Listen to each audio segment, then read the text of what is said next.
श्री असाउद्दीन ओवैसी जी। Madam speaker, बहुत बहुत शुक्रिया आपका। शायर मशरिक़ ने बिल्कुल मरकजी हुकूमत के बारे में एक शेर कहा था, थोड़ा मैं तरमीम करके कहना चाहूँगा कि तुम्हारे वादे अपने खंजर से आप ही खुदकशी करेंगे, जो शाख नाजुक पे आशियाना बनेगा वो नापायदार होगा। वज़ीर आज़म ने कहा था कि हम ना खाएंगे ना खाने देंगे। तो मैं हुकूमत से आपके ज़रिए से इस बात का मुतालबा करना चाहूँगा कि क्या वो एक ऐसा कानून बनाएंगे या मौजूदा जो प्रिवेंशन ऑफ मनी लॉन्ड्रिंग कानून है उसको तरमीम करके इस बात को उस कानून में शामिल करेंगे कि अगर किसी हिंदुस्तानी के बैरून मुल्क में, फॉरेन मुल्क में अकाउंट्स होंगे तो वो उसका अपने इनकम टैक्स में दिखाएंगे और कंपनीज का नाम दिखाएंगे, और अगर नहीं दिखाते हैं तो उसको प्रोसीड्स ऑफ क्राइम करार देंगे, उनके प्रॉपर्टीज को, असासे-जात को जब्त किया जाएगा, कॉन्फिस्केट किया जाएगा। क्या आप इस तरह का कानून बनाएंगे? दूसरी बात मैं आपसे जरिए से पूछना चाहूँगा मैडम स्पीकर, वो ये है कि हमारे मुल्क में सरमायादार जो है हमारे सियासी निज़ाम पर कब्जा कर चुके हैं, वो हमको यरगमाल बना चुके हैं, ख़ास तौर से दो बड़ी कौमी जमातों को। उसका यहाँ पर जो बहस हुई, कोई इस बात का शायद ही कम लोगों ने मुतालबा किया कि पार्टिसिपेटरी नोट्स पर, मैं कह रहा हूँ कि उस पर बैन लगाइए। सबसे बड़ा खतरा इस मुल्क की सालिमियत को इन पार्टिसिपेटरी नोट्स से है, और मॉरिशस से पैसा यहाँ पर आता है, कोई ये नहीं पूछता कि भैया वो किसका पैसा है, कौन इसका पैसा है, इसका नाम क्या है, और यहाँ पर आकर पार्क कर दिया जाता है।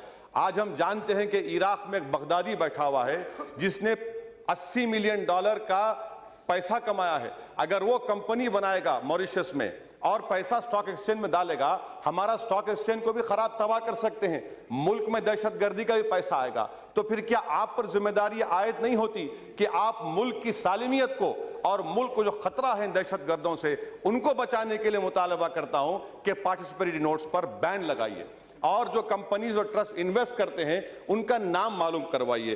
तीसरी बात मैं पूछना चाहूंगा कि HSBC से जो नाम आए हैं वो फ्रांस के एक फ्रांसीसी नेशनल ने हमको दिए हैं। यहां पर मरकजी हुकूमत ये कहती है मैडम कि डबल टैक्सेशन अवॉइडेंस एग्रीमेंट है, एक फ्रांसीसी नेशनल ने, हमारा एग्रीमेंट फ्रांस हो सकता है मगर वहां से आए अकाउंट स्विट्जरलैंड के हैं, स्विट्जरलैंड की हुकूमत ने या बैंक ने हमको नहीं दिया, तो आपको नाम का इंकशाफ करने कौन रोक रहा है? लिechtenstein बैंक जर्मनी से अलग है, अलहदा इंडिपेंडेंट मुल्क है। लिechtenstein बैंक के नाम हम दे सकते, आवाम के सामने ला सकते, हुकूमत कतरा रही है। और 4 अक्टूबर 2011 को सुप्रीम कोर्ट का जजमेंट का हवाला दिया जा रहा है। मैं वजीर फाइनेंस से आपके जरिए पूछना चाहूंगा कि अक्टूबर 2014 में आप क्यों गए सुप्रीम कोर्ट को कि 2011 का जो सुप्रीम कोर्ट का फैसला है उसको तरमीम की जाए? क्या सुप्रीम कोर्ट ने नहीं कहा था पैराग्राफ नंबर 56 में, 71 में, 72 में कि ये तमाम चीजें गलत हैं, आप नाम दे सकते? मेरा 5वां मुतालबा हुकूमत से यह है कि अभी हमारे मुंबई से जो सांसद है बड़ी अच्छी बात कह रहे थे, मैं आपके जरिए पूछना चाहूंगा मैडम कि सिंगापुर में बायोमेट्रिक्स नामी कंपनी ने सिर्फ 45 लाख का अकाउंट खोला सिंगापुर में। ICICI बैंक ने उसको बगैर कोई कोलैटरल के 6,500 करोड़ का लोन दिया और 2011 में 6,500 करोड़ रुपये यहां पर हिंदुस्तान को आया।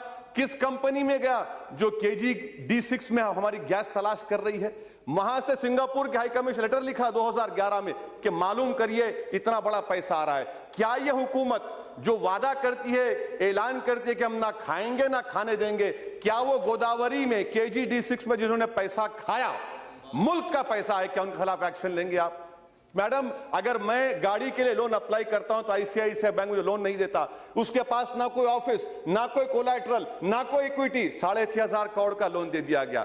मेरा 5वां पॉइंट हुकूमत के आपके जरिए है मैडम कि आज हमारे वजीर आजम और बहुत सी बड़ी जमात के लोग एक बहुत बड़े सरमाएदार के एयरक्राफ्ट में फिरते हैं। क्या यह बात गलत है कि SIT ने कहा है कि इस सरमाएदार की जो पावर कंपनी के जो इक्विपमेंट थे, इसने गलत ओवर प्राइसिंग करके 9,000 करोड़ का टैक्स दिखाया, जबकि सिर्फ 3,000 करोड़ के टैक्स थे। 5,500 करोड़ कहां गए मैडम? क्या हमारे वजीर आजम उसके एयरक्राफ्ट में बैठना बंद कर देंगे?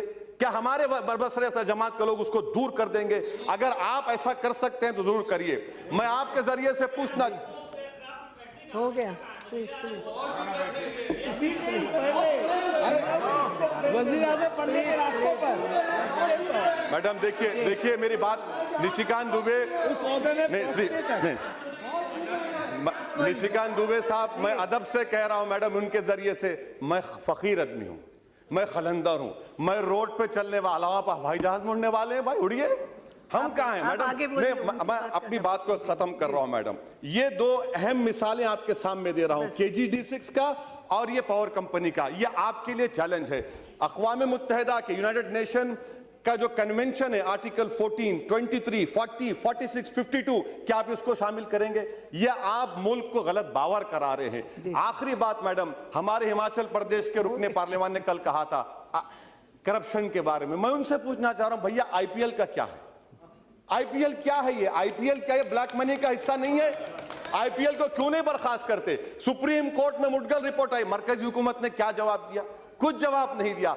मैडम, मैं अपनी बात को मुकम्मल करने से पहले हुकूमत से बात बता रहा हूं कि हिंदुस्तान की 100 करोड़ की आवाम आपसे पूछ रही है कि मेरे 15 लाख कहां है? वो गरीब जो भूखा प्यासा रहकर, वो खातून जो भूखा रहकर वोट डाली, वो जो नौजवान जो हमारे मुल्क का 60% की आबादी का हिस्सा है, वो आपको याद, मैं खत्म कर रहा हूं मैडम, वो आपको याद दिला रहे हैं कि मेरे 15 लाख आएंगे नहीं आएंगे। तो अब की बार 15 लाख का नारा आवाम का होगा, और आपको अभी नहीं 2019 तक तो आप जिएंगे, मगर ये ऐसा जवाब मिलेगा। मुझे ये फर्क समझ में नहीं आ रहा कि यहां से वहां पर एक ही जबान बोली जा रही है सरमाएदारों की। शुक्रिया। अरे उन्हें जाएगा, उसका बाप जाएगा तो भी फर्क नहीं पड़ना चाहिए। कोई भी जाओ, ये सरजमीन दखन है, और मुझे पूरी उम्मीद है हिंदुस्तान के 25 करोड़ गयूर मुसलमानों कि वो इस जालिम का साथ नहीं देंगे, वो इस जालिम को रोकेंगे जमहूरी अंदाज में, और हम रोकेंगे इंशाअल्लाह ताला। हद तो ये हो गई कि हिंदुस्तान में इनकम टैक्स निकालेंगे। इनकम टैक्स के बारे में बाबा रामदेव एक्सपर्ट हो गए। अब अजीबो गरीब, नाक बन के सांस लेने वाला इनकम टैक्स। बर्तानिया में एक जजीरा उनके नाम के है, सुना अखबार में आया, उन्होंने बोले इनकम टैक्स। अब्बा चार्टर्ड अकाउंटेंट हो गए शायद। इन्हों योगा की डिग्री नहीं है, चार्टर्ड अकाउंटेंट की डिग्री है इनके पास।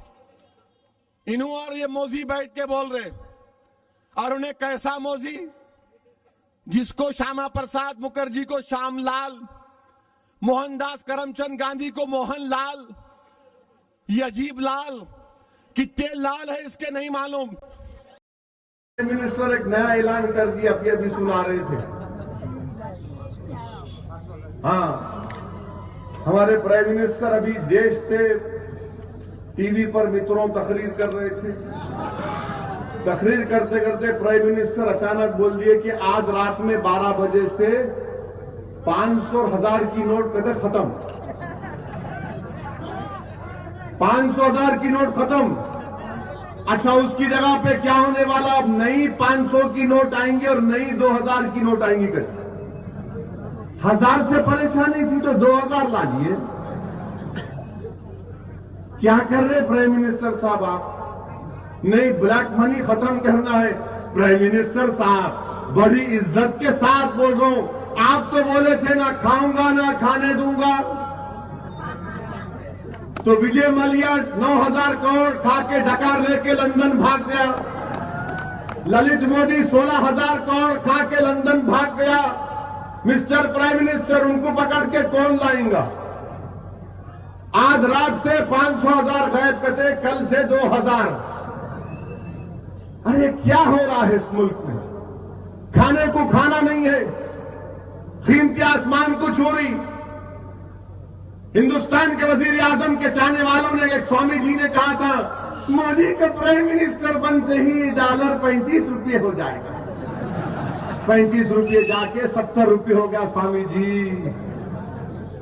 अब क्या करेंगे डॉलर के रेट को आप? हर महाज पर बीजेपी की सरकार नाकाम साबित हो रही। और फिर आप देखते हैं मेरे भाई, महाराष्ट्र में मुसलमानों को रिजर्वेशन नहीं मिलता। हम रिजर्वेशन की बात करते हैं तो मोदी जी बोलते सबका साथ सबका विकास। मोदी जी कहते इंडिया फर्स्ट, प्राइम मिनिस्टर बोलते मेरे पास एक ही किताब कॉन्स्टिट्यूशन। प्राइम मिनिस्टर क्या क्या बोलते हैं उनको भी ये भूल जाते होंगे, बाज़ वक़्त बोल के कितना बोलते होंगे, हर थोड़े दिन को बोलते, मन की बात रेडियो पे बोलते, सहारनपुर में जाके मुस्लिम औरतों के बारे में बात करते कि मैं मुस्लिम औरतों को इंसाफ दिलाऊंगा। भाइयों बहनों, कैसे मुस्लिम औरतों को टेलीफोन पे तलाक दे देते। मिस्टर मोदी हमारी फिक्र क्यों कर रहे आप? मैं सबकी फिक्र करेंगे, अपनी फिक्र नहीं करेंगे। उनको फिक्र नहीं है, हमारे को फिक्र ही फिक्र है। उन फिक्रों से आजाद है और हम तो अफकार के शिकार होकर रह गए। मेरे भाई, महाराष्ट्र में जब तक महाराष्ट्र के उन 50 कास्ट के मुसलमानों को रिजर्वेशन नहीं मिलेगा, सही मानों में महाराष्ट्र के नौजवान बच्चे और बच्चियों का मुस्तकबिल अच्छा नहीं हो सकता। रिजर्वेशन मिलना चाहिए। बॉम्बे हाईकोर्ट ने कहा रिजर्वेशन दे दो, तो मोदी जी बोले रहने